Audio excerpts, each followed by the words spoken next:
91வது சங்கீதம் அதனுடைய 11வது வசனம். சங்கீதம் 91:11.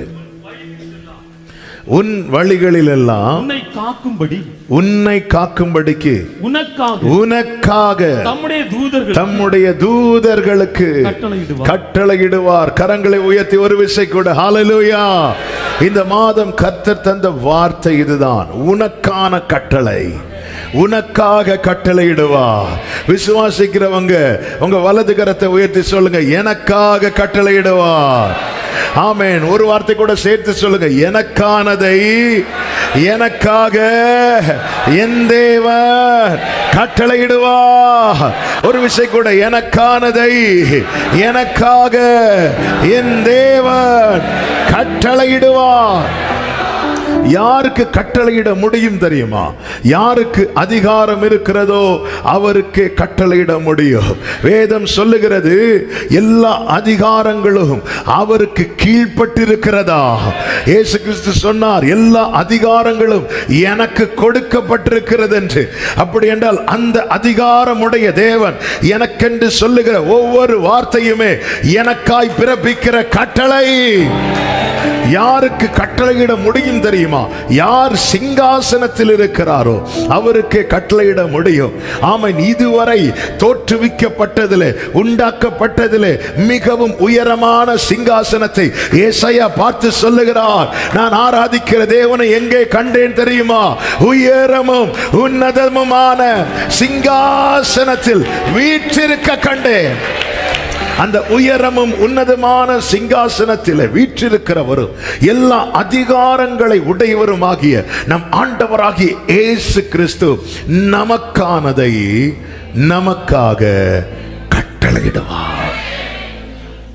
கடந்த 3 நாட்கள் ஃபாஸ்டிங் பிரேயர்ல பரிசுத்த ஆவியானவர் இதை கொண்டு ஒவ்வொரு நாளும் ஆவியானவர் வார்த்தையின் மூலமா இடைப்பட்டு வந்தார். கர்த்தர் நல்லவர். இந்த நாளிலும் கர்த்தருடைய ஆவியானவர் ஒரு காரியத்தை அவருடையவர்களுக்காய் கட்டளையிடுவதை குறித்து காண்பித்தார். அதை தான் நாம் செய்தியாக கேட்க போகிறோம். ஆமே. நன்றாய் தெரிந்த வசனமாக இருந்தாலும் இந்த நாளிலே கர்த்தர் நமக்கு தந்த வார்த்தையானதுனாலே நான் விசுவாசிக்கிறேன், ஒவ்வொருவரோடு கூட கர்த்தர் இடைபடுவாராக. 42வது சங்கீதம் அதனுடைய 8வது வசனம். சங்கீதம் 42:8. ஆகிலும் கர்த்தர் பகற்காலத்திலே தமது கிருபையை கர்த்தர் பகற்காலத்திலே தமது கிருபையை கட்டளையிடுகிறார். ராக்காலத்திலே அவரை பாடும் பாட்டு என் வாயில் இருக்கிறது. என் ஜீவனுடைய தேவனை நோக்கி விண்ணப்பம் செய்கிறேன். என்ன வார்த்தை? என் ஜீவனுடைய தேவனை நோக்கி. அப்போ தேவன் கிருபையை கட்டளையிடுகிறார். கிருபையை யாருக்கு கட்டளையிடுகிறார்களோ அவங்க 2 காரியத்தை செய்யறாங்க தவறாம. ஒன்று துதிக்கிறாங்க, இன்னொன்று ஜெபிக்கிறாங்க. ஹல்லேலூயா. தேவன் யாருக்கு கிருபையை கட்டளையிடுகிறார்களோ அவர்கள் துதிக்கிறவர்களாகவும் ஜெபிக்கிறவர்களாகவும் மாறுகிறார்கள். யார் துதிக்கிறவர்களாகவும் ஜெபிக்கிறவர்களாகவும் மாறுகிறார்களோ அவர்களே ஜெயிக்கிறவர்களாய் காணப்படுகிறார்கள். கிருபையை தேவன் கட்டளையிடுகிறார். இந்த கிருபைய என்னவென்று ஆமென் அதை இன்னும் யாருக்கும் இவ்வளவுதான் கிருபை என்று சொல்லி முடிக்க முடியவில்லை. அது சொல்லி முடியாதது. வேதம் சொல்லுகிறது, நாம் நிர்மூலமாகாதிருப்பது கர்த்தருடைய கிருபை.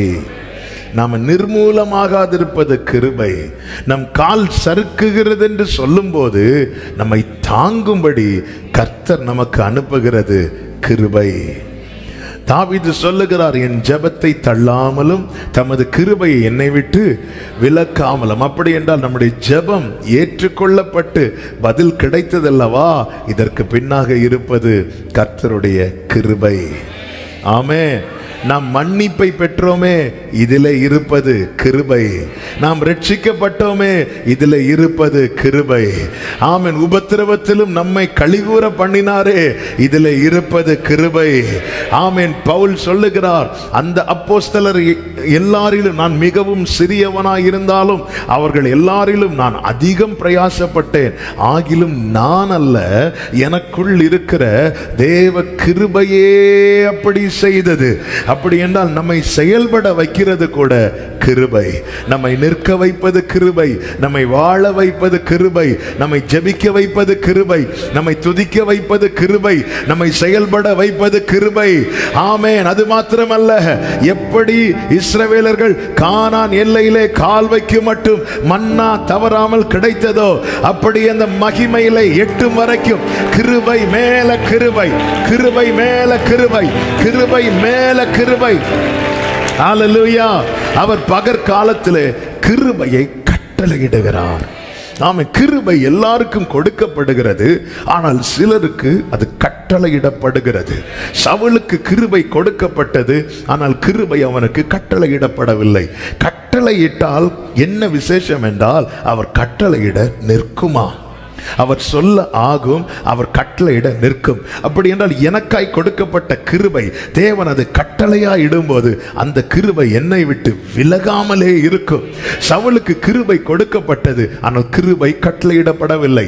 அதனுடைய ரிசல்ட் தான் ஒரு சூழ்நிலையில அவனை விட்டும் அவன் குடும்பத்தை விட்டும் கிருபை விலக்கப்பட்டது. ஆனால் தாவீதுக்கு கொடுக்கப்பட்ட கிருபையை குறித்து வேதம் சொல்லுகிறது, அது நிச்சயமான கிருபை. ஆமென். தாவீதுக்கும் அவன் சந்ததிக்கும் தேவன் எப்படி கிருபை செய்கிறார் என்றால், சதா காலமும் ஆண்டவர் சொல்லுகிறார், உன் பிள்ளைகள் ஆமென் தவறு செய்தால் நான் சவுலையும் அவன் குடும்பத்தை விட்டு விலக்கினது மாதிரி உன் பிள்ளைகளை விட்டு நான் கிருபையை விலக்க மாட்டேன், சிட்சிப்பேன். கிருபையில சிட்சை உண்டு. சிட்சை என்பது கிருபை விலக்கி விட்டார் என்ற அர்த்தம் இல்ல.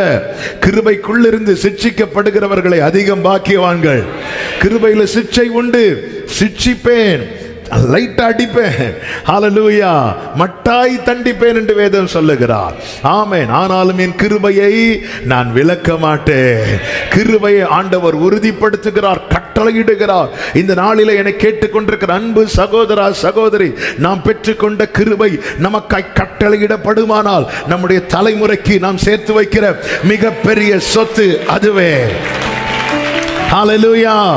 யாருக்கு தேவன் கிருபையை கட்டளையிடுகிறார்? அநேக வார்த்தைகள் இருந்தாலும் ஒரு காரியத்தை பிரதானமாய் ஆவியானவர் கடந்த நாளிலே மிகவும் தியானிக்க வைத்து ஜெபிக்க வைத்தபடியினாலே அந்த காரியத்தை மாத்திரம் இன்று காண்பித்து விட்டு ஜெபிக்க விரும்புகிறேன். கர்த்தர் நம்மோடு கூட பேசுவாராக. இதே சங்கீதத்திலே தாவீது ஒரு வார்த்தையை சொல்லுகிறார். அதனுடைய 1-2 வசனங்களை வாசிக்க கேட்கலாம். மானானது நீரோடைகளை வாஞ்சித்து கதறுவது போல தேவனே என் ஆத்துமா உம்மை வாஞ்சித்து கதறுகிறது. என் ஆத்துமா தேவன் மேல், ஜீவனுள்ள தேவன் மேலேயே தாகமாய் இருக்கிறது. நான் எப்பொழுது தேவனுடைய சந்நிதியில் வந்து நிற்பேன். மானானது நீரோடையை வாஞ்சிப்பது போல என் ஆத்மா என் தேவனே உம்மை காண என் உள்ளம் வாஞ்சிக்கின்றது. எவன் ஒருவன் தேவனுடைய சமூகத்தை கடைசி வரை, தன் கடைசி வரை வாஞ்சிக்கிறானோ, இந்த வார்த்தையை பார்த்தீங்களா, நான் எப்பொழுதும் உம்முடைய சந்நிதியில வந்து நிற்பேன், நான் எப்பொழுதும் உம்மை பார்ப்பேன். அப்போ தாவீதுக்குள்ள இருந்த அவருடைய சமூகத்தை குறித்த வாஞ்சை என்பது ஒரு சீசனுக்கு மட்டுமல்ல, ஒரு சீசன், ஒரு குறிப்பிட்ட ஒரு காலத்துக்கு மட்டுமல்ல, கடைசி வரை. அதனாலதான் சொல்றார், நான் உள்ளளவும் மரித்தவர்களும் மௌனத்தில் இறங்குகிறவர்களும் கர்த்தரை துதியார்கள், நானோ இது முதல் என்றென்றைக்கும். யார் தேவ சமூகத்தை கடைசி வரை வாஞ்சிக்கிறார்களோ, ஆமென், அவர்களுக்கு தேவன், அவர்கள் கடைசி வரை அல்ல, ஆமென், இந்த உலகத்தின் முடிவு பரியந்தம் அவர்கள் சந்ததிக்கு, தலைமுறைக்கு தலைமுறைக்கு தலைமுறைக்கு தேவன் கிருபையை கட்டளையிடுகிறார்.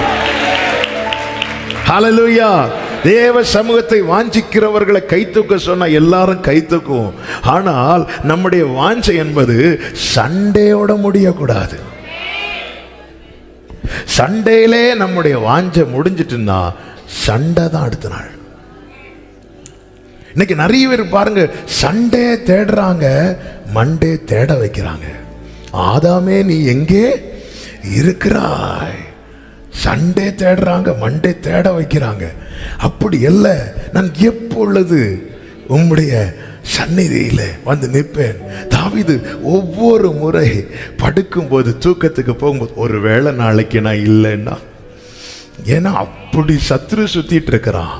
அப்படி இருந்தும் தாவீதுகால் நிம்மதியா எப்படி தூங்க முடியுதுன்னா, அப்படியே இங்க என்னால கண் விழிக்க முடியலைன்னாலும் இங்க கண் விழித்தால் என் குடும்பத்தை பார்ப்பேன், அங்கே கண் விழித்தால் என் நேசரை பார்ப்பேன். நீதியிலே நான் உம்முடைய முகத்தை தரிசிப்பேன். நான் விழிக்கும் போது உமது சாயலால் திருப்தியாவேன். இவன் தாங்க பிரசன்னத்தை வாஞ்சிக்கிறவன். இந்த காலை வேளையிலே என்னை கேட்டுக்கொண்டிருக்கிற அன்பு சபையே, கர்த்தருடைய ஜனமே, கர்த்தருடைய சமூகத்தை யார் தங்கள் கடைசி வரை வாஞ்சிக்கிறார்களோ அவர்களுக்கு கொடுக்கப்படுகிற கிருபை அவர்களோடு முடியாது. தலைமுறை தலைமுறை தலைமுறைக்கும் சதா காலங்களிலும். ஹல்லேலூயா. பிள்ளைகளுக்கு நாம என்ன வேணாலும் சேர்த்து வைக்கலாம், ஆனா அது பிள்ளைகளுக்கு ஆசீர்வாதமாய் மாறணும்னா அவங்களுக்கு தேவ கிருபை கிடைக்க வேண்டும். தாவீது சொல்லுகிறார் 16வது சங்கீதம் 8வது வசனத்திலே, கர்த்தரை நான் எப்பொழுதும் எனக்கு முன்பாக வைத்திருக்கிறேன். I have set the Lord always before me. எப்பவுமே எப்பவுமே, ஆமென், எப்பொழுதும்.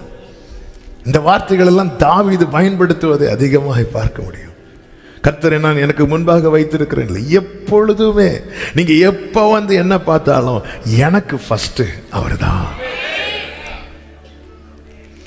எனக்கு ஃபர்ஸ்ட் அவர்தான். முதலாவது தேவனுடைய ராஜ்யத்தை தேடுங்கள். முதலாவது ஃபர்ஸ்ட். நம்முடைய வாழ்க்கையில எது ஃபர்ஸ்ட், எதுக்கு நம்ம முக்கியத்துவம் கொடுக்கிறோம்? தேவ சமூகத்தை வாஞ்சிக்கிறவர்களுடைய அடையாளங்களை தான் நாளிலே வேதத்தில் உள்ள பரிசுத்தவான்களுடைய சிலருடைய வாழ்க்கையை முன்வைத்து நான் பேசி செபிக்க விரும்புகிறேன். தேவ சமூகத்தை வாஞ்சிக்கிறவனுடைய முதல் அடையாளம் என்ன தெரியுமா? எப்பவுமே ஆண்டவருக்கு தான் முதலிடம் கொடுப்பான். ஆண்டவருக்கு தான். ஆமென். தனக்கு கொடுக்கப்பட்ட ஒரு நாளை கர்த்தர் கொடுக்கிறார்னா அதனுடைய முதல் நேரத்தை கர்த்தருக்கு தான் கொடுக்கும். தன்னுடைய ஆரோக்கியத்தில் அவரை தான், அவரை துதித்து போக தான் மற்றது. ஆமென். எப்பொழுதும் நான் கர்த்தரை எனக்கு முன்பாக. அந்த தாவீதினுடைய தேடலை பாருங்க.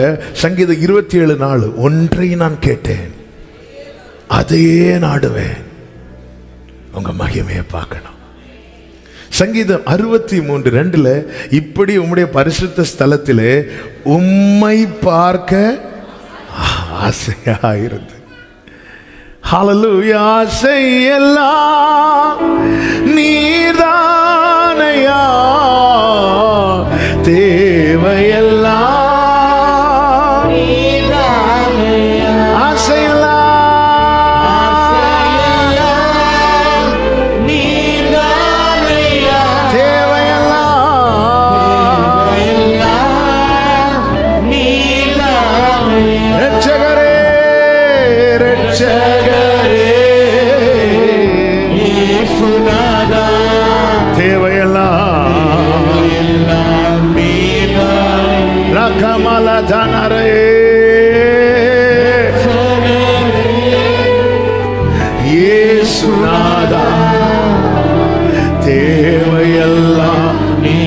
பிரியமான கர்த்தருடைய பிள்ளைகளே, தேவனை எப்பொழுதும் தேடுகிற இருதயம் நமக்கு இருக்கிறதா?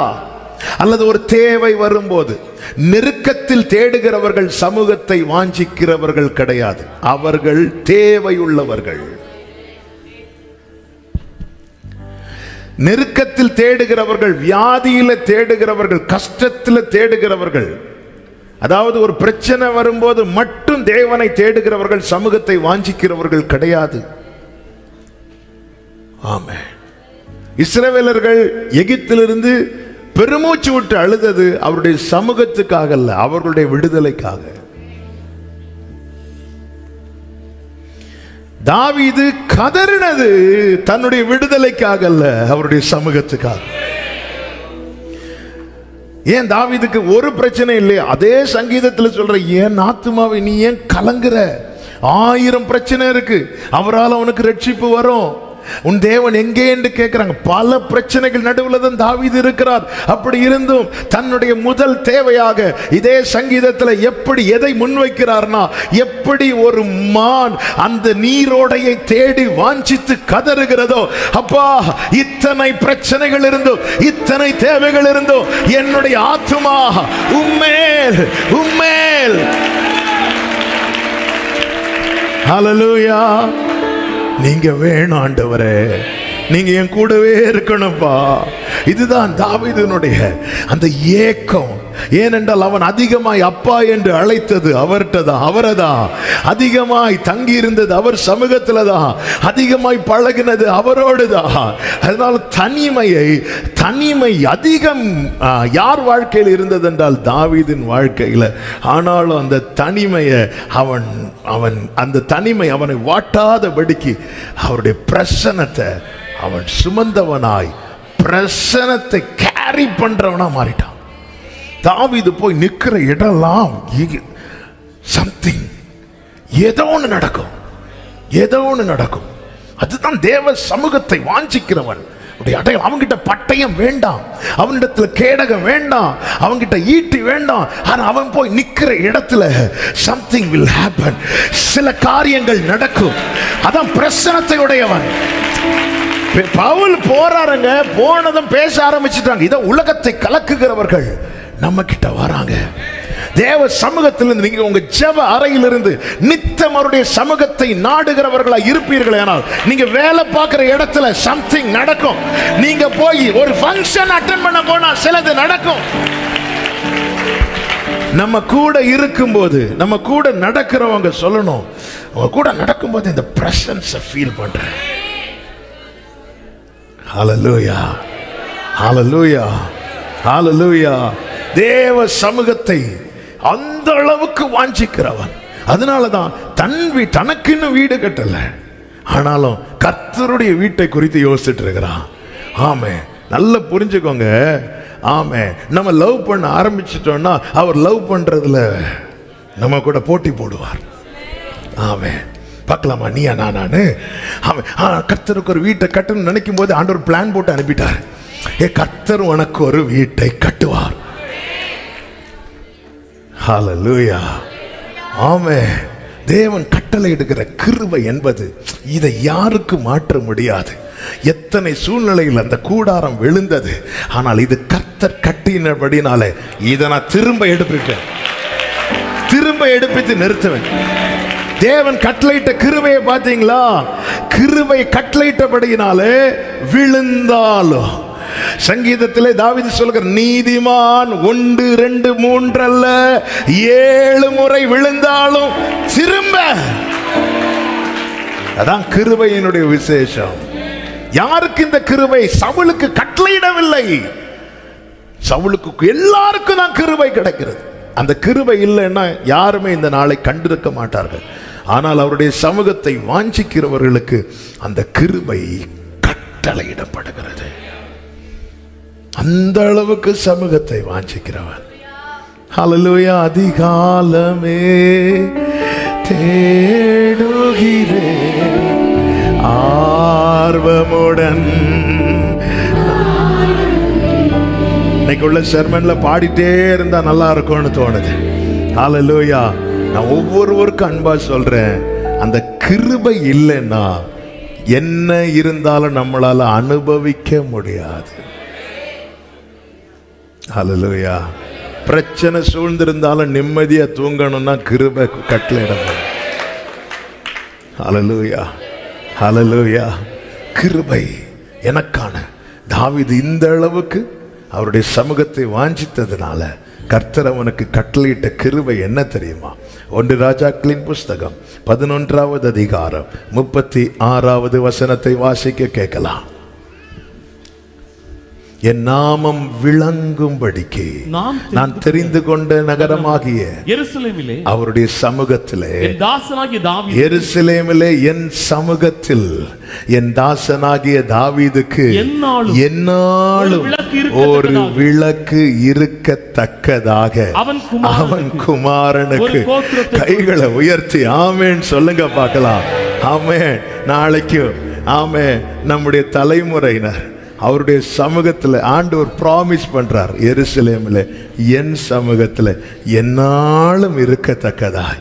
ஆமா ஆண்டவரே, இப்படி என்னாலும் தாவீதின் குடும்பத்தையே வச்சு காக்குறீங்களே, என்ன ரீசன்னா அவன் எப்போதும் என்னதான்ப்பா முன்னாடி வச்சிருக்கிறான்.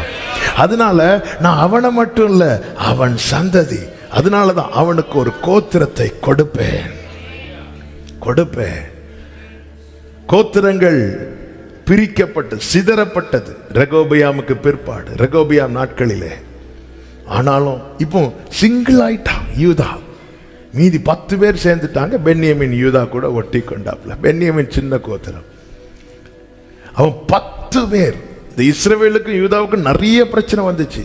ஆனா இவன் தனியா தான், சிங்கிளா. ஆனாலும் ஒருத்தனை 10 பேர் எதிர்த்தா எப்படி இருக்கும்? ஒருத்தனை 10 பேர் எதிர்த்தா எப்படி இருக்கும்? எப்போ மண்ணை போடுவாங்கன்னு தெரியாது. ஆமே. ஆனாலும் அந்த கோத்திரம் போயிட்டே இருக்கு, தொடருது. ராஜாக்கள் மாறுகிறார்கள், இவங்க டிராவல் பண்ணிட்டே இருக்கிறாங்க. இது எப்படிங்க சாத்தியாச்சு? இதுதான் கிருபையினுடைய மேன்மை. உன்னை எதிர்க்கிறவர்கள் உன்னிலும் பலவானா இருந்தாலும் உன்மேல் அவருடைய கிருபை கட்டளை இடப்படுமானால், ஹல்லேலூயா, கிருபையே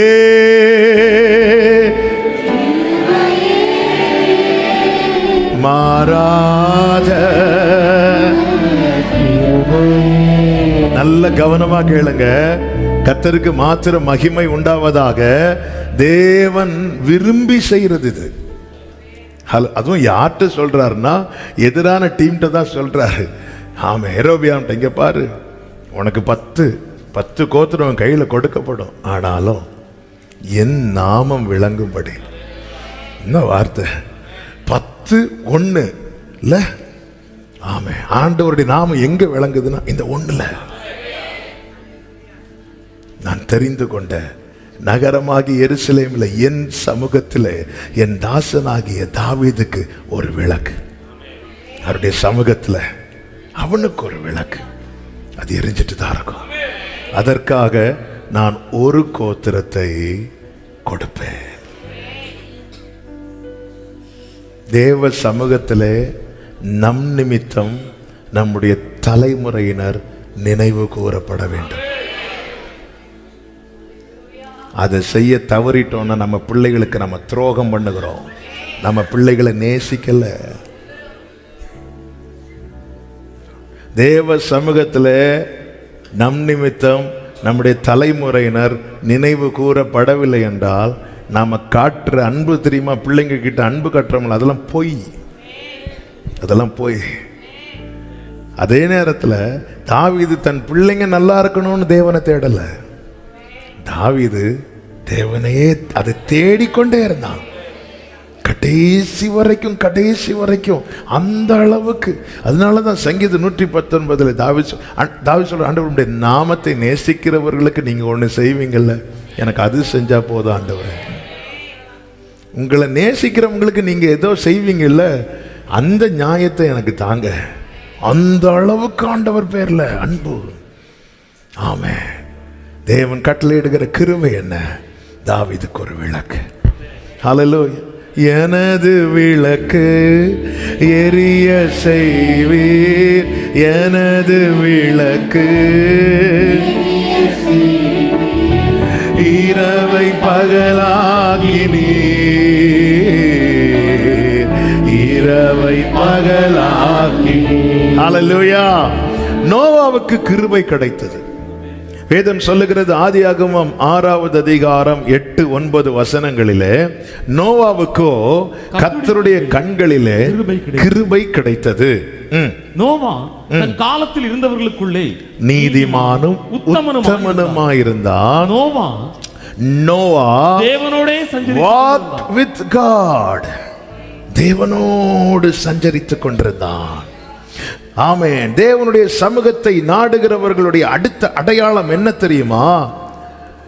தேவனோடு உள்ள தொடர்பை நஷ்டப்படுத்த மாட்டார்கள். இந்த பூமியில நோவாவின் நாட்களில் நடந்தது போலதான் இப்போ நடந்து கொண்டிருக்கிறது. என்ன தங்கள் இஷ்டப்படி, தங்களுக்கு சரி என்று தோன்றுகிறபடி ஜனங்கள், மனுக்குலம் முழுவதும் தேவனுக்கு மனஸ்தாபத்தையும் வருத்தத்தையும் உண்டாக்கினார்கள் என்று வேதம் சொல்லுகிறது.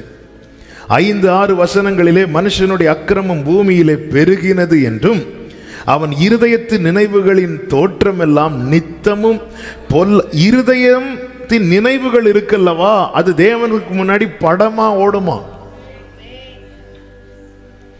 இருதயத்தின் நினைவு தேவனுக்கு முன்னாடி பிக்சரா இருக்கும்.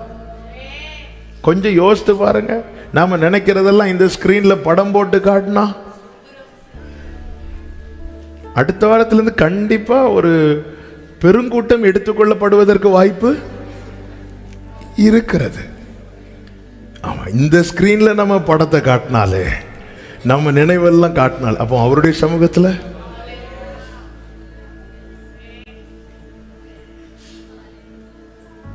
நம்முடைய நினைவின் தோற்றம் அவருக்கு முன்னாடி ஓடிட்டு இருக்கும். அதனாலதான் நினைவுகளை அவர் தூரத்திலிருந்து அறிகிறார். அதன் பிறகுதான் கிட்ட வரணுமா வேண்டாமா என்பதை அவர் தீர்மானிக்கிறார். நம்ம நினைக்கிறதெல்லாம் ஏன்னா ஒயிட்டு போட்டதும் நம்ம அப்படி சிறகு கட்டி பறக்கிற பரிசுத்தம் நினைச்சிடக்கூடாது. ஹல்லேலூயா. நம்ம என்ன நினைக்கிறோம், இப்போ என்ன நினைச்சிட்டு இருக்கிறோம், எல்லாம் அவருக்கு முன்னாடி இப்படி பிக்சரா ஓடிட்டு இருக்கு. ஹல்லேலூயா. அதனாலதான் தாவீது சொல்ற, ஆண்டவரே உங்களுக்கு தெரியும் வேதனை உண்டாக்கும் வழி என்னிடத்தில் உண்டோ என்று பார்த்து, எனக்கு என் நினைவுகளை படமா பார்க்க தெரியல, ஆனா நீங்க பார்க்கறீங்க, நீங்க பார்த்து நித்திய வழியில என்னை நடத்தும். நினைவின் தோற்றங்கள் பொல்லாததை என்று கர்த்தர் கண்டு, கர்த்தர் அதை பார்க்கிறார்.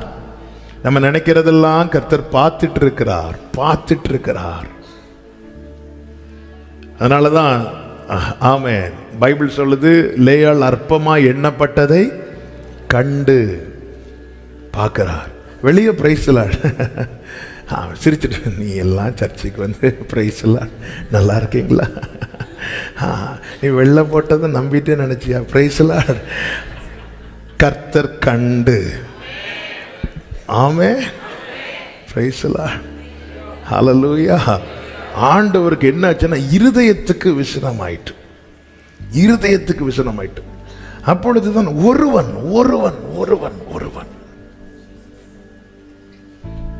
அந்த ஒருவனுக்கு தேவன் கட்டளையிட்ட கிருபைதான் பிற்பாடு இந்த தேசம் எங்கும் ஜனங்கள் பெருகினார்கள். தேவன் கட்டளையிடுகிற கிருபையை பார்த்தீங்களா? யார் அந்த ஒருவன்? யாருக்கு கிருபை கிடைத்தது? இவன் மற்றவர்களோடு கலவவில்லை. இன்னும் சொல்லணும்னா, உலகத்தோடு ஒத்து போகணுங்கிறது தான் உலக வழக்கம். ஆனா இந்த நோவா தேவனோடு உள்ள தொடர்பை துண்டிக்கிற எந்த காரியமானாலும் சரி, அதற்கு அவன் விலகி இருந்தான். தன்னை தேவனை விட்டு விலக்கும் காரியங்களை விட்டு எவன் ஒருவன் விலகி நடக்கிறானோ அவனே பிரசன்னத்தை வாஞ்சிக்கிறவன். இந்த விஷயம் என்ன ஆண்டவரை விட்டு பிரிக்கும்னா, ஆமென், அதனால எனக்கு என்ன ஆதாயம் கிடைத்தாலும் அது எனக்கு நஷ்டம், அது எனக்கு குப்பை. ஆமென். நம்ம அதான் அவர் மன்னிப்பாரு, அவர் தான் மன்னிச்சிருவாரு. வேதம் என்ன சொல்லுகிறது? பழைய ஏற்பாட்டிலும் புதிய ஏற்பாட்டிலையும் இயேசு கிறிஸ்து அந்த வார்த்தையை எடுத்து சொன்னார், உன் தேவனாகிய கர்த்தரை பரீட்சை பாராதிருப்பாயாக. அதனாலதான் வேதம் சொல்லுகிறது, சத்தியத்தை அறியும் அறிவை அடைந்த பின்பு ஒருவன் மனப்பூர்வமாய் பாவம் செய்தார். அவன் இரத்தத்தை அவமதிக்கிறானா, அவர் சிந்தின இரத்தத்தை அவமதிக்கிறான். இது வேதம் நமக்கு காண்பிக்கிற எச்சரிக்கை. ஆண்டவரே, என் ஃப்ரெண்ட்ஸ், அதான் துன்மார்க்கருடைய ஆலோசனையில் நடவாமல், பாவிகளுடைய வழியில் நில்லாமல், பரியாசக்காரர் உட்காரும் இடத்தில் உட்காராமல். நல்ல கவனி. ஆண்டவரே, இந்த இடத்துல போனா உங்க கூட இருக்கிற கான்டாக்ட் கட் ஆகுறதுக்கு வாய்ப்பு இருக்கு, ஆனா நான் இந்த இடத்துல போகலைன்னா அவங்க என்ன கட் பண்றதுக்கு வாய்ப்பு இருக்கிறது. இப்பதான் பிரச்சனை. ஆமே, ரெண்டு எஜமானுக்கு சேவை செய்ய முடியாது. ஏன்னா தேவனோடு உள்ள நல்லா புரிஞ்சுக்கோங்க. இந்த ஒன்ஸ் இந்த லைன் கட் ஆயிட்டுனா அதை எப்படி ஃபீல் பண்ண முடியும் தெரியுமா? நம்மளால ஒரு நிமிஷத்துக்கு மேல ஜபமே அவ்வளோ ஹார்டா இருக்கும் நமக்கு. இந்த உறவு கட் ஆயிட்டுனா கொஞ்ச நேரம் ஜெபம் பண்ணாலே நமக்கு அவ்வளவு, நம்முடைய பலவீனம் நம்மை மேற்கொள்ளும், மாம்ச பலவீனம் மேற்கொள்ளும், பல எண்ணங்கள் வரும். அந்த ஒரு மணி நேரம் அவ்வளவு, ஒரு நாள் செலவிடுறது போல அவ்வளவு கடினமா இருக்கும். ஏன்னா அந்த உறவு கட் ஆயிட்டு. ஆனா நோவாவுக்கு அது கடினமா இருக்கல, ஏன்னா மீதி எல்லாத்தையும் கட் பண்ணிட்டாரு. ஆமென். இது எனக்கு டிஸ்டர்பன்ஸா இருக்கு. ஒரு தேவ மனிதர் இப்படி சொன்னார். அவர் சொல்லி நான் கேட்ட வார்த்தை. அவர் ரூம்ல ஜெபம் பண்ணிட்டு இருக்கும்போது பார்க்கிறார், ஒரு டிவி இருக்குது, இப்படி போயிட்டு வரார், இப்படி அங்க வரார், இங்க வரார். கொஞ்ச நேரம் பார்த்தா இத்தனைக்கும் டிவி ஆன் பண்ணல, ஆனாலும் அங்கங்க வரும்போது கண்ணு, ஆமா அதை கொஞ்சம் போட்டு பாரு, கொஞ்சம் போட்டு பாரு, கொஞ்சம் போட்டு பாரு, அப்படி அந்த மாம்சம் சொல்லும் போது இவர் நேரம் அவருடைய லுங்கி எடுத்து டிவிக்கு மேல போட்டார். இங்க இப்படி ஒரு டிவியே இல்ல, லுங்கிய தூக்கி போட்டார். அவர் சொன்ன அதுக்கப்புறம் பரவாயில்ல எனக்கு. அதாவது அந்த உறவு கட்டாயிட்டுனா, உறவு கட்டாயிட்டுனா செத்துருவேன் ஆண்டவரே. இப்படி எவன் ஒருவன் நினைக்கிறானோ அவன் எதையும் கட் பண்ண துணிய மாட்டான். எனக்கு நீங்க தான்ப்பா, எனக்கு நீங்க தான் ஆண்டவரே. ஹல்லேலூயா. எங்கே ஓடுவே உங்க சமூகத்தை விட்டு, உம்மை விட்டு விட்டு எங்கும் ஓடி. நல்ல இன்னைக்கு அவங்க என்கிட்ட பேசல, இவங்க என்கிட்ட பேசலன்னா எவ்வளோ ஃபீல் பண்றோம். ஆண்டவரை எப்படியெல்லாம் ஃபீல் பண்ண வச்சிருக்கணும் தெரியுமா? தேவை, எனக்கு ஒரு தேவை இல்லைங்க. தேவை லிஸ்ட் இல்லாம எத்தனை பேருங்க தேவ சமூகத்தில் போய் பிரசனத்தில் இருந்திருக்கோம்? நம்ம லிஸ்டோட தானே போறோம். தேவை என்கிற பட்டியல் இல்லாமல் எத்தனை பேர் போய் உட்கார்ந்து இருக்கிறோம் தேவ சமூகத்தில். நம்முடைய ஆரம்பம் ஒரு நெருக்கம் இருந்துச்சு, வந்தோம், இது எல்லாம் ஆரம்பம் தான். ஆனா கடைசி வரை இதே நான் தொடருவேன் என்றால் நான் இன்னும் வளரவில்லையே. ஆமென். அப்பா உங்களை நேசிக்கணும்ப்பா, உங்களை பார்க்கணும் ஆண்டவரே. உங்க கூட பல காரணம், அவர் நம்மை மணவாட்டியாய் தெரிந்தெடுத்து இருக்கிறதை சபையை நீ ஏன் மறக்கிறாய்? ஹல்லேலூயா. தூதர்கள் எல்லாம் ஆசையா விட்டு பார்க்கறாங்க, யாருப்பா அந்த கூட்டம்? இது என்ன கூட்டம்? அப்பமும் மீனும் சாப்பிடும்படி தெரிந்தெடுத்த கூட்டமா நாம? இதற்காக அவ்வளவு கிரயம் கொடுக்கப்பட்டது. உதவாத நம்மிலே உறவானார் அல்லவா, பிள்ளைகள் என்கிற அதிகாரத்தை தந்தார் அல்லவா. எங்க ஆண்டவர்கிட்ட பேசாம, ஆண்டவர்கிட்ட பழகாம, ஆண்டவரோடு நடக்கிறாங்க, ஆண்டவரோடு நடக்கிறான். ஆமென். நமக்கு வெளிப்பட்ட கிருபை மாதிரி நோவா காலத்தில் வெளிப்பட்டுச்சா? இல்ல இல்ல. இன்னும் நோவாவுக்கு அவருடைய நாமம் கூட தெரியாது. நோவாவுக்கு தேவனுடைய நாமமே தெரியாது. அப்படி நாமம் ஆபிரகாம் காலத்தில் வெளிப்படுத்தப்பட்டது, மோசே காலத்தில் வெளிப்படுத்தப்பட்ட நோவாவுக்கு நாமம் கூட தெரியாது. எப்படி சொல்லி கூப்பிடணும்னு கூட தெரியாது. ஆனாலும் அந்த உறவை விடலவன். ஹல்லேலூயா. அவருடைய நாமம் என்ன என்று தெரியாதவனை உறவை விடாம உறுதியா இருக்கும்போது, இயேசு என்கிற நாமம் கிருபையாய் நமக்கு கொடுக்கப்பட்டிருக்கிறது. நாம் பற்றி கொள்ளும்படி, நாம் நோக்கி கூப்பிடும்படிக்கு, நாம் ஆராதிக்கும்படிக்கு, நாம் தொழுது கொள்ளும்படிக்கு. ஹல்லேலூயா. இயேசு என்ற திருநாமத்திற்கு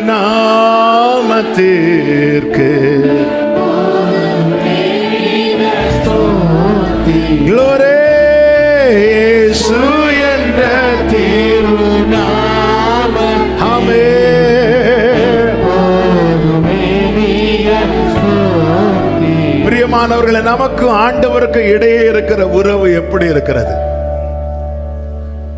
ஹல்லேலூயா. இந்த நோவா அவன் எதை வேணாலும் நான் விட ரெடி. உலகம் சொல்லும் பைத்தியக்காரன் தான் சொல்லுவாங்க.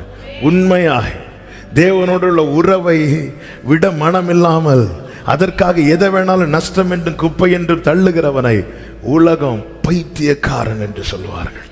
ஆனா அது அவனுக்கு ஒரு விஷயம் கிடையாது. இப்படிப்பட்டவர்களிடத்தில் தேவனுடைய ரகசியம் இருக்கிறது. அதன் அடையாளம் தான் வேதம் சொல்லுகிறது. எபிரேயர் 11வது அதிகாரம் அதனுடைய 7வது வசனத்தை வாசிக்க கேட்கலாம். எபிரேயர் 11:7. விசுவாசத்தினாலே நோவா தன் காலத்திலே காணாதவைகளை குறித்து தேவ எச்சரிப்பு பெற்று, தன் காலத்திலே காணாதவைகளை குறித்து தேவ எச்சரிப்பை பெற்று பயபக்தி உள்ளவனாகி,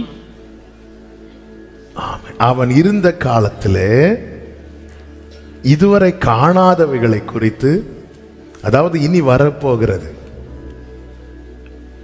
நெடுநாள் கழித்து வரப்போகிறது,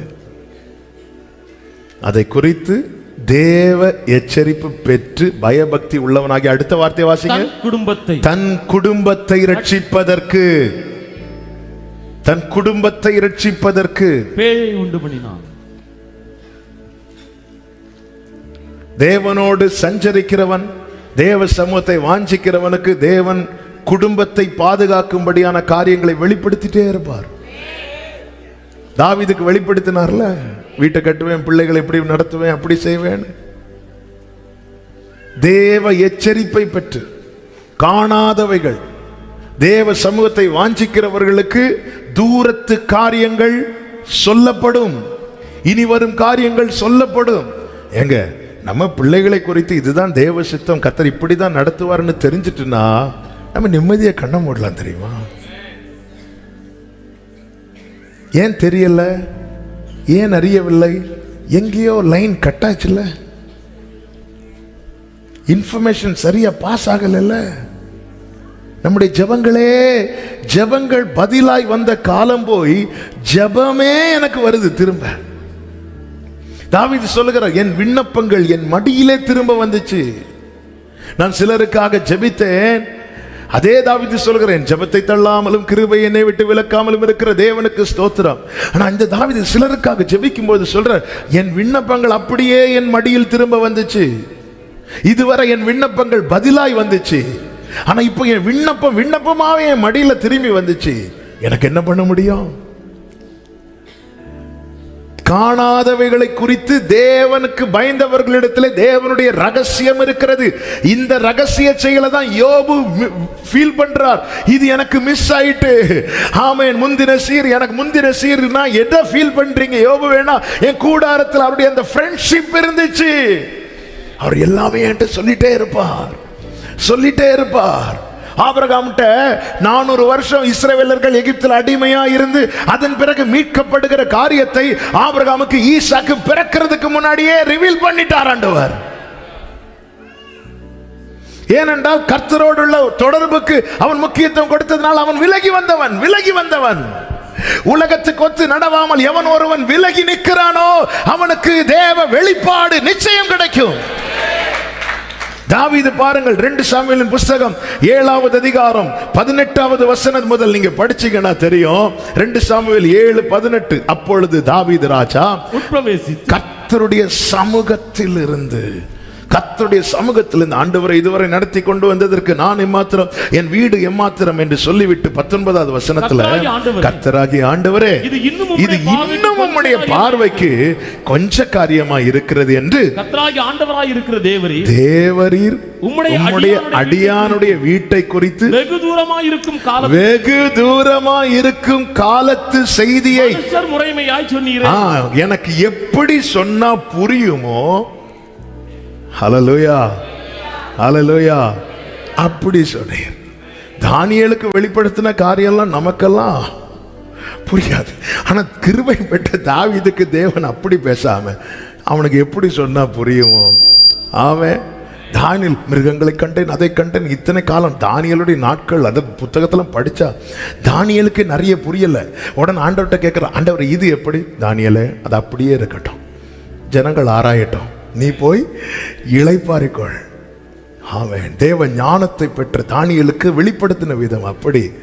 ஆனால் ஆடு மேய்ச்சிட்டு இருந்த தாவீதுக்கு தேவன் அப்படி ஒண்ணுமே சொல்லாம, என் பிள்ளைக்கு என்ன சொன்னா எப்படி சொன்னா புரியுமோ சொல்லிட்டார்.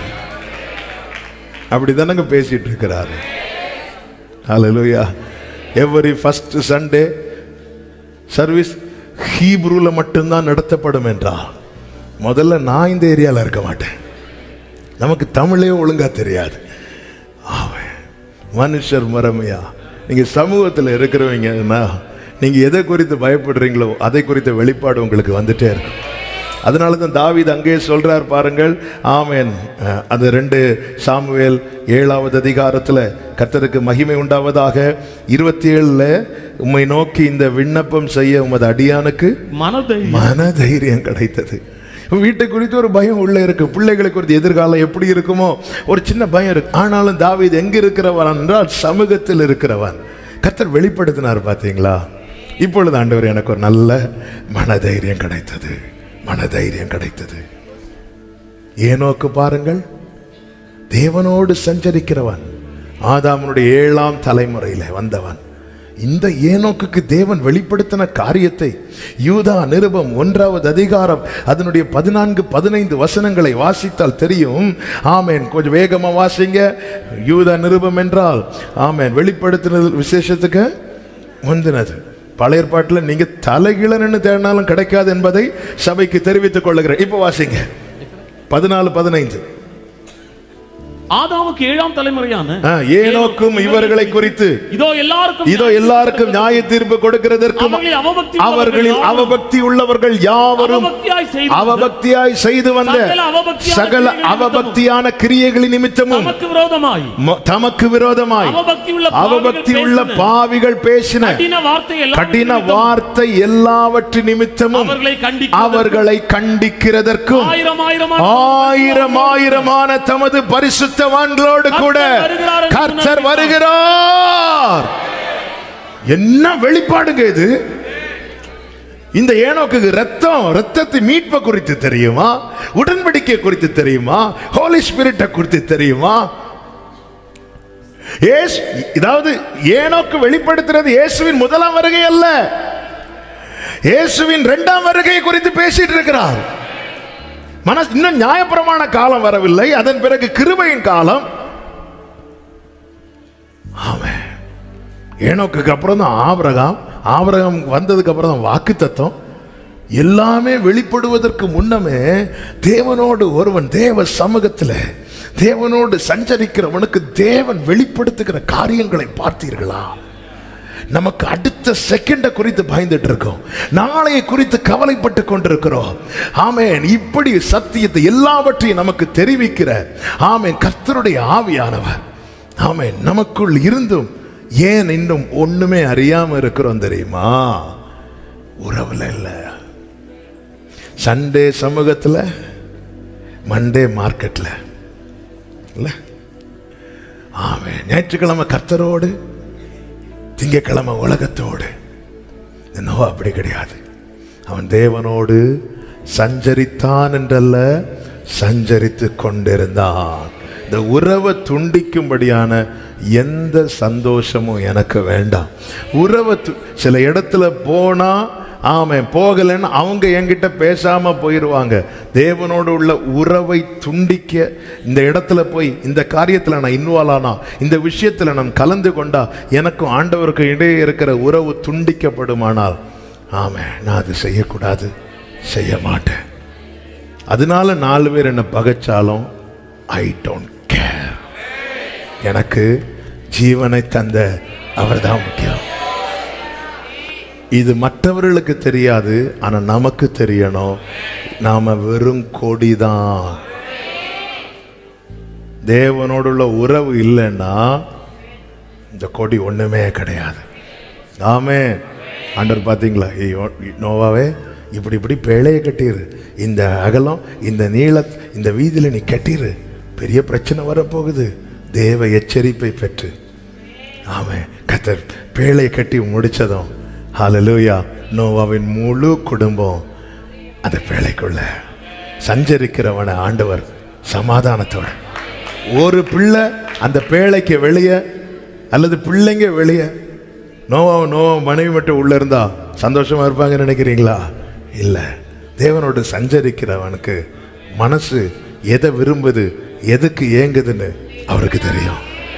அதுக்கு அதனால் நோவாவுக்கோ கிருபை கிடைச்சது கர்த்தருடைய கண்கள்ல. ஆனா அந்த கிருபையை அனுபவித்தது நோவா மட்டும் இல்ல, நோவாவின் முழு குடும்பம். தேவனோடு சஞ்சரிக்கிற அனுபவம் என்பது எவ்வளவு மேன்மையானது தெரியுமா? மாம்சமாகிய திரையை கிழித்து நமக்கு அப்படி ஒரு மார்க்கத்தை தேவன் உண்டு பண்ணி இருக்கிறார். கர்த்தருக்கு மகிமை உண்டாவதாக. தேவ பிள்ளைகளே, நீங்கள் தேவ சமூகத்தை நித்தம் வாஞ்சிப்பீர்களே ஆனால் இதே போல கிருபையை கர்த்தர் கட்டளையிடுவார். அதன் அடையாளம் என்ன தெரியுமா? கர்த்தர் வரும் காரியங்களை நமக்கு வெளிப்படுத்துவார்.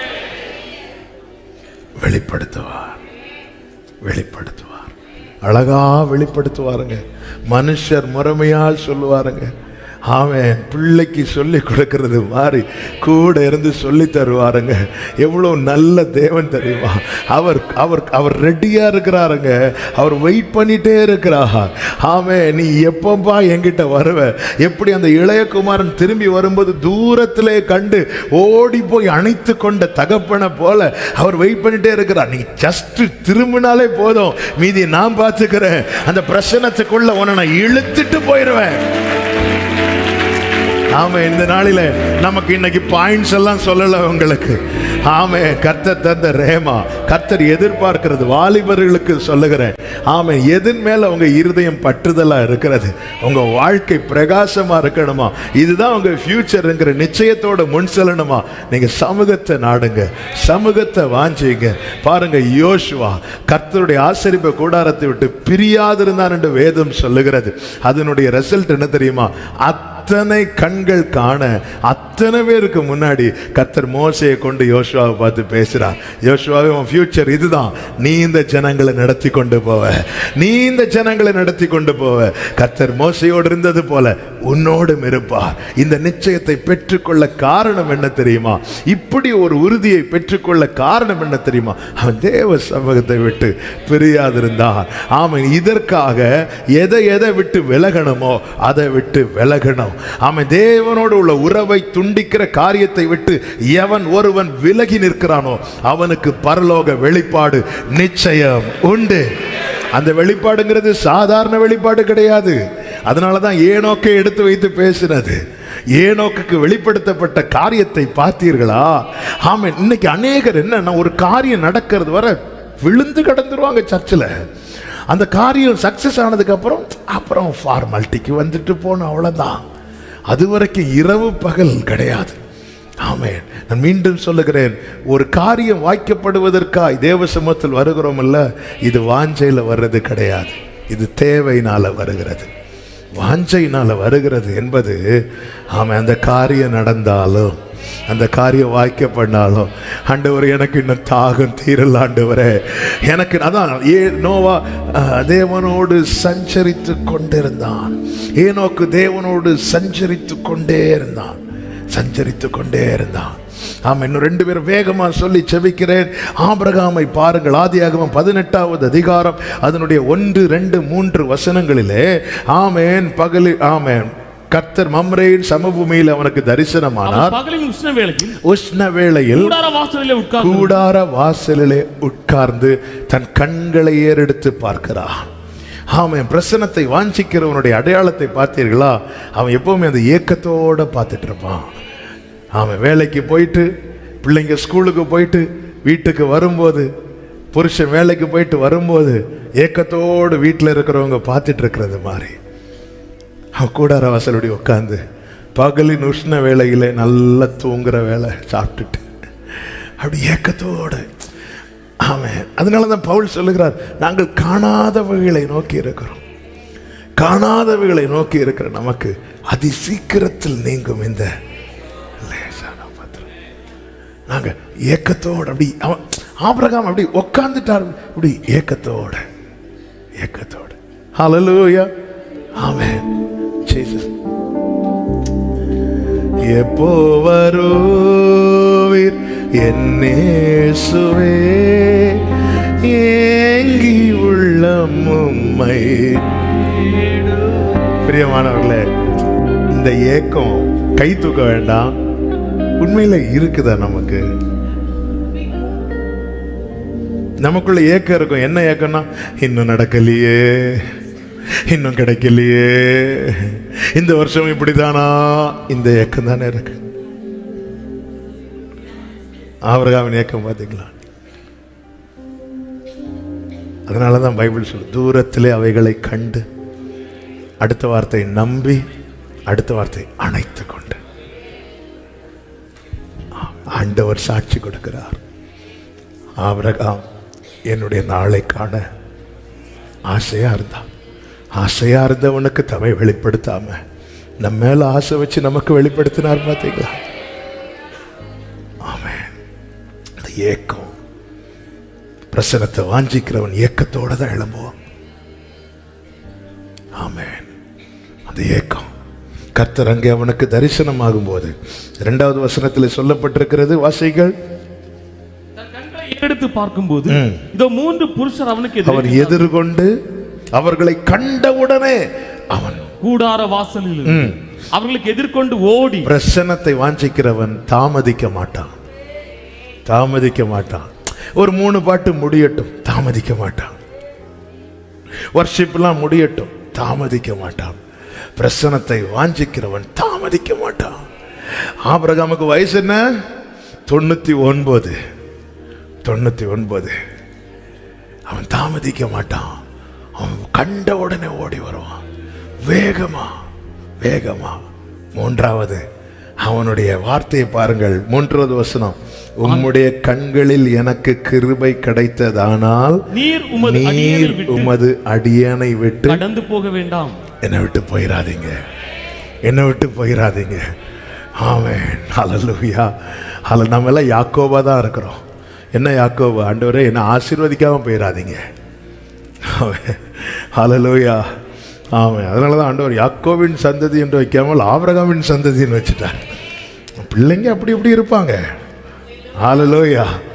ஆமென். ஆபிரகாம் சொல்றாரு, நீங்க எனக்கு தராம போயிடாதீங்கன்னு சொல்லலை, நீங்க உட்காருங்க, உங்களுக்கு செய்ய வேண்டியதை நான் செய்கிறேன். ஆபிரகாம் ஆண்டவரை உட்கார வச்சுட்டான். நமக்குள்ள ஏக்கம் இருக்குமானால், நமக்குள்ளே தேடல் இருக்குமானா, நாம் இருப்பது கூடாரமா இருந்தாலும் உட்கார வைக்கிறதுக்கு வீட்டுல ரூம் கூட கிடையாது, மரத்தடியில. ஆமே, நீங்க 10க்கு 10 ரூம்ல தான், ஆமே, ஒரே சிங்கிள் ரூம்ல தான் இருக்கிறீங்க. இன்னொரு கெஸ்ட் வந்தா போடுறதுக்கு உங்களுக்கு சேர் கூட இல்லைன்னாலும் உங்களுடைய இருதயமும் உங்களுடைய பார்வையும் அவரை தேடுமானால் அவர் பங்களால எல்லாம் வரமாட்டார். தேவனை தேடாத பங்களாவிலையும் தேவனை தேடாத ஆலயத்திலையும் கர்த்தர் இருக்க மாட்டார். தேவனை தேடுகிற கூடாரத்தில், தேவனை தேடுகிற குடிசையில ஆண்டவர் வந்து உட்கார்றார். பாருங்க, இந்த ஆபிரகாமுக்கு கர்த்தர் பாராட்டின கிருபை என்ன தெரியுமா? லூக்கா 1வது அதிகாரம் அதனுடைய 54, 55 வசனங்களில் இப்படி சொல்லப்பட்டிருக்கிறது. லூக்கா 1வது அதிகாரம் 54, 55 வசனங்கள். நம்முடைய பிதாக்களுக்கு அவர் சொன்னபடியே ஆபிரகாமுக்கும் அவன் சந்ததிக்கும் என்றென்றைக்கும் இரக்கம் செய்ய நினைத்து தம்முடைய தாசனாகிய இஸ்ரவேலை தலைமுறை ஆதரிக்கிறார்.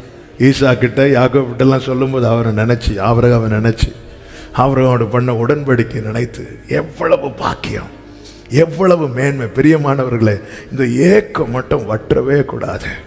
இந்த ஏக்கம் நமக்குள்ள குறையவே கூடாது. நம்ம கையில மட்டும் ஆண்டவர் இப்போ கிடைச்சிருந்தா கேட்போமே கேள்வி. இத்தனை வருஷம் ஆச்சு, எத்தனை நியூ இயர் 12 மணிக்கு கை தட்டி வாக்கு தத்தத்தை வாங்கணும், சுத்தி காடெல்லாம் உருவணும். நீங்க இதுவரை செய்யாம கரெக்டா மாட்டிட்டீங்க. என்னை ஆசீர்வதிக்காமல் ஒழிய நான் உங்களை, அப்படி இல்லை. ஆண்டவர் என்னை விட்டு கடந்து போயிடாதீங்க, என்னை விட்டு போயிடாதீங்க. 99 வயசு தாத்தா ஏக்கத்தை பார்த்தீங்களா? I need you Jesus. எனக்கு நீங்க வேணும். இந்த பிரசன்னத்தை வாஞ்சிக்கிறவர்களுடைய அடையாளம். அவங்கள பார்த்தாலே தெரியும், அவங்க ஏக்கத்தோடவே இருப்பாங்க. ஏக்கத்தோடவே இருப்பாங்க. அவங்க கூட கொஞ்ச நேரம் பேசினாலே தெரியும், அவங்க அந்த ஏக்கத்தோடு இருப்பாங்க. அந்த ஏக்கம். ஹல்லேலூயா. ஆமென். நம்ம ஏக்கத்தோடு இருக்கிறோமோ இல்லையோ, தூக்கத்தோடு அநேகர் இருக்கிறீங்க. ஆமென். இந்த ஏக்கம் இல்லைன்னா ஏங்க செய்யறதெல்லாம் செய்வாருங்க. எனக்கு நீங்க என்ன விட்டு போயிடாதீங்க. உனக்கு என்ன வேணும்? எனக்கு நீங்க வேணும். என்ன ஏக்கங்க. ஹல்லேலூயா. இந்த ஆண்டவர் என்ன சொல்றார் தெரியுமா? நான் செய்ய போகிறதை ஆபிரகாமுக்கு மறைப்பேனோ.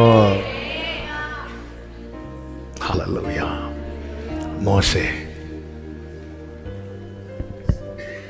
மோசேக்கு கர்த்தருடைய கண்களில் கிருபை கிடைத்தது. காரணம், அவன் பிரசன்னத்தை வாஞ்சிக்கிறவன். அதன் அடையாளம் தான் யாத்திராகமம் 33வது அதிகாரம் அதனுடைய 15வது வசனம். யாத்திராகமம் 33:15. அப்பொழுது அவன் அவரை நோக்கி, உம்முடைய சமூகம் என்னோட கூட செல்லாமற் போனால் எங்களை இவ்விடத்திலிருந்து கொண்டு போகாதிரும். உறுதியா இருக்கிறார். எனக்கு நீங்க தான் வேணும், நீங்க கூட வந்தே ஆகணும். பிரசன்னத்தை வாஞ்சிக்கிறவன் அவர் இல்லாமல் ஒரு ஸ்டெப் எடுத்து வைக்க மாட்டான். இந்த இடத்துல போனா கர்த்தர் வரமாட்டார், இந்த காரியத்துக்கு போனா தேவன் நிச்சயமா இருக்க மாட்டார்னு அந்த காரியத்தை ஆண்டவர் இங்க பாருங்க. ஆண்டவர் சொல்ல, என் சமூகம் உனக்கு முன்பாக செல்லும், நான் உனக்கு இளைப்பாறுதலை தருவேன். என்ன ஆஃபர் வைக்கிறார்? இல்ல, நீங்க என் கூட வந்தீங்கன்னா மட்டும் என்னை கூட்டிட்டு போங்க. நான் வரமாட்டேன்ப்பா, ஆனா உனக்கு இந்த காரியத்தை நான் உண்மை உள்ளவரா இருக்கிறேன், நான் உனக்கு சொல்லிட்டேன், அதனால உனக்கு நான் இந்த காரியத்தை செய்யறேன்னு சொன்னா நாம ஆமேன் போட்டுட்டு போயிருவோம். பரவாயில்ல ஆண்டவர், நீங்க ரொம்ப பிஸி, நீங்க வரணும்னு கூட இல்லை, நீங்க 2 தூதனை சொல்லி அனுப்பினாலாவது. மோசே பார்த்தீங்களா? இல்லை, நீங்க வரலன்னா நான் ஒரு ஸ்டெப் கூட எடுத்து வைக்க மாட்டேன். ஹல்லேலூயா. நீங்க வரலன்னா இதுதாங்க இந்த வாஞ்சிக்கிறவன் அந்த அளவுக்கு ஆண்டவருடைய தீர்மானத்தையே மாற்ற வச்சுட்டார். பார்த்தீங்களா? அதான் பிரசன்னத்தை வாஞ்சிக்கிறவனுடைய மேல். ஆண்டவர் சொல்லிட்டார், சரிப்பா, நான் உன்னோடு இருந்து செய்யும் காரியம். முதல்ல என்ன சொன்னார்? நான் உனக்கு முன்னாடி போறேன். மோசே சொல்றார், நீங்க வரதா இருந்தா நான் வரேன். இப்ப ஆண்டவர் சொல்றார், நான் உன்னோடு இருந்து செய்யும் காரியம். பிரசன்னத்தை வாஞ்சிக்கிறவனை தேவன் கனப்படுத்துவார். இந்த மோசையால சரியா கூட பேச முடியாது, திக்கி திக்கி பேசுகிறவர் அந்த வார்த்தையை கனப்படுத்துவார். ஹல்லேலூயா. தேவ சமூகத்தை, தேவ பிரசன்னத்தை வாஞ்சிக்கணும். அவங்களுக்கு தேவன் கிருபையை கட்டளையிடுவார். அப்படி தேவன் மோசேக்கு கட்டளையிட்ட கிருபைதான் மகிமையிலே இயேசுவோடு நிற்கிறார்.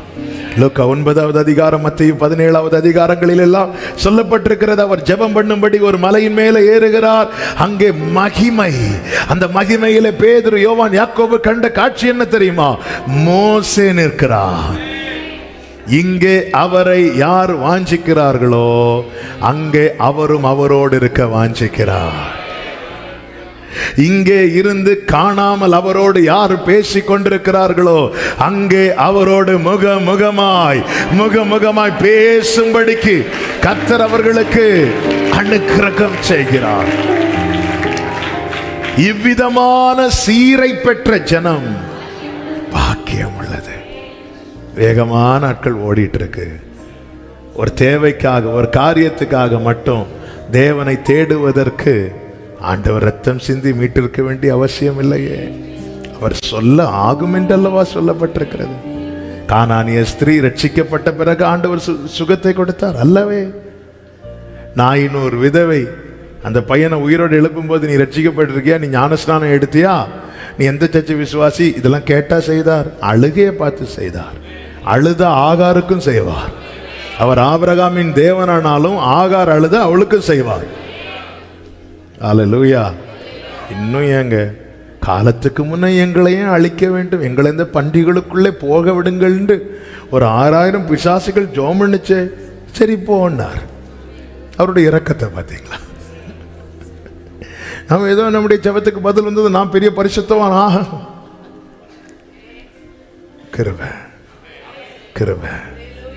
அதே நேரத்தில் எனக்கு இவ்வளோ ஒரு கிரயம் சிந்தி ஆண்டவர் சீஷர்களுக்கு அப்பத்தை பிட்டு கொடுக்கும் போது சொல்லுகிறார், இது உங்களுக்காக பிற்கப்படுகிற என்னுடைய சரீரம்.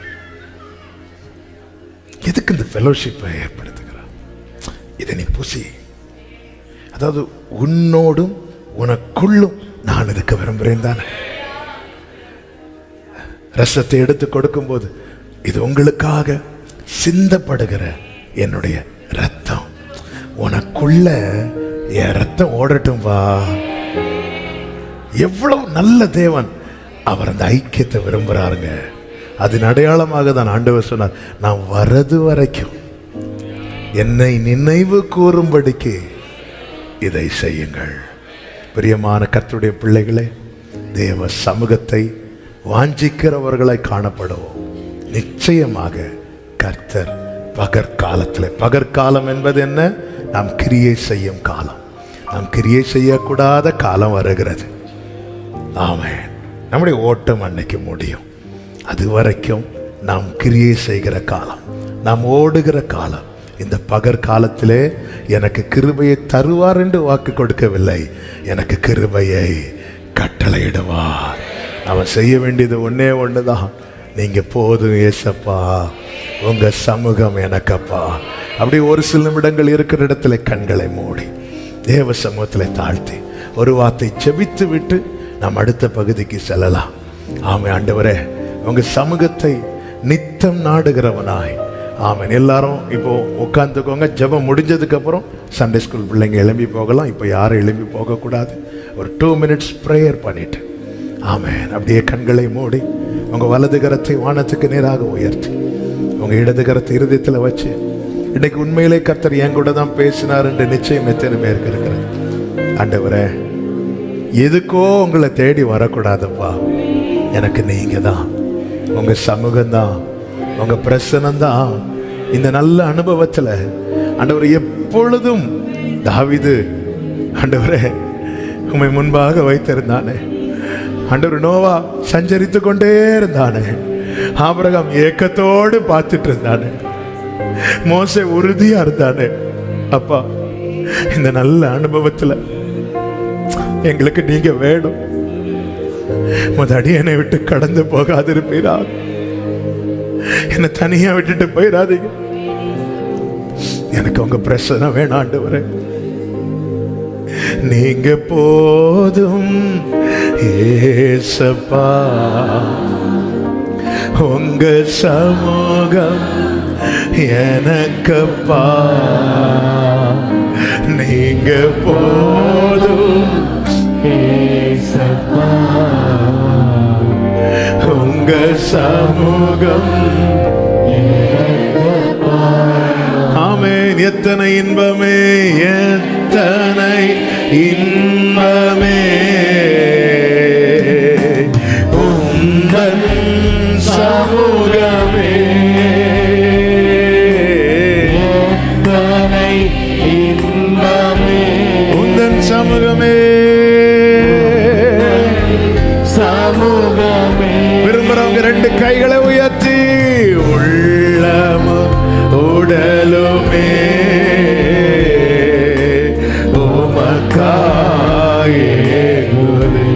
ஏங்கட்டும் ஏங்கட்டும் ஏங்கட்டும்.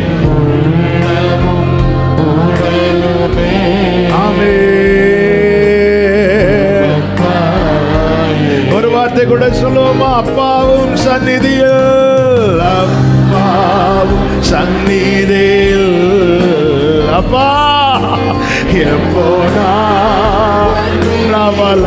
இந்த ஏக்கத்தை எல்லாருக்குள்ள கொடுங்கப்பா. ஆபிரகாம் கூடார வாசல் இருந்து ஏக்கத்தோடு பார்த்துட்டு இருந்தாரு. ஏக்கத்தோடு உங்களை பார்க்க திருமுகம் கண்டு நான், திருமுகம் திருப்தியில் மூழ்குவேன் ஆண்டவரே. லவ் யூப்பா. எங்களுக்கு வேற ஒண்ணு வேண்டாம், உங்க பிரசன்னம் நீங்க கூட இருந்தா.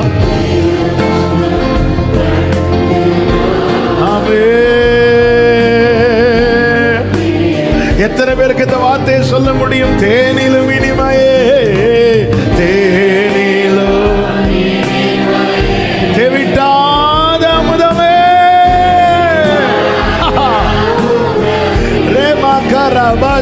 வாஞ்சை பிள்ளைகளுக்குள்ளே, வாலிபர்களுக்குள்ளே, பெரியவர்களுக்குள்ளே, முதியவர்களுக்குள்ளே உண்டாவதாக. தேடியும் கிடைக்காத, தேடியும் ஒப்பற்ற செல்வமே,